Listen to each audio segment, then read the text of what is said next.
Hello बच्चों, let's read this question. The question is, it is easier to liquefy oxygen than hydrogen because, and the options are, oxygen has a higher critical temperature and lower inversion temperature than hydrogen. Oxygen has a lower critical temperature and higher inversion temperature than hydrogen. Oxygen has a higher critical temperature and a higher inversion temperature than hydrogen.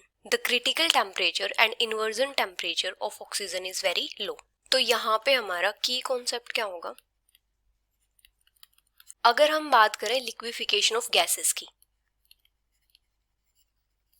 Liquefaction of gases,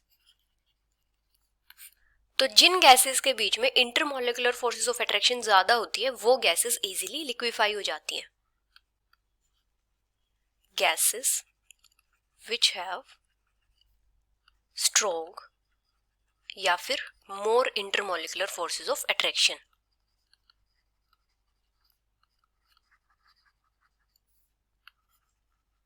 forces of attraction, वो gases easily liquefy हो जाती हैं. और strong intermolecular forces of attraction का मतलब क्या होता है कि उनका जो क्रिटिकल टेम्परेचर होता है वो भी हाई होता है. Higher critical temperature. और क्रिटिकल टेम्परेचर क्या होता है? वो टेम्परेचर जिसके बिलो कोई भी गैस इजीली लिक्विफाई हो जाती है और जिसके अबो कोई भी गैस लिक्विफाई नहीं हो सकती. अभी क्या होता है, जो गैसेस इजीली लिक्विफाई हो जाती है उनका जो इन्वर्जन टेम्परेचर होता है वो भी हाई होता है. Higher inversion temperature. अभी ऑक्सीजन के केस में क्या होता है, ऑक्सीजन का क्रिटिकल टेम्परेचर भी और इन्वर्जन टेम्परेचर भी दोनों बहुत ज्यादा हाई होते हैं हाइड्रोजन से. Oxygen have a higher critical temperature and higher inversion temperature.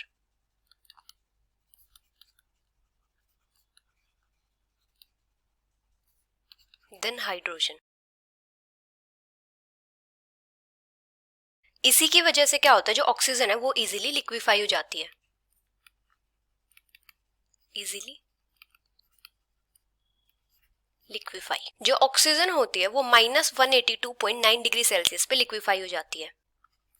Eight -182.9 degree Celsius.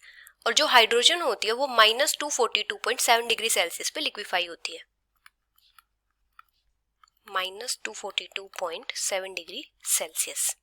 तो ऑक्सीजन को लिक्विफाई करना इजियर क्यों है? क्योंकि इसका क्रिटिकल टेम्परेचर भी हाई होता है और इन्वर्जन टेम्परेचर भी हाई होता है.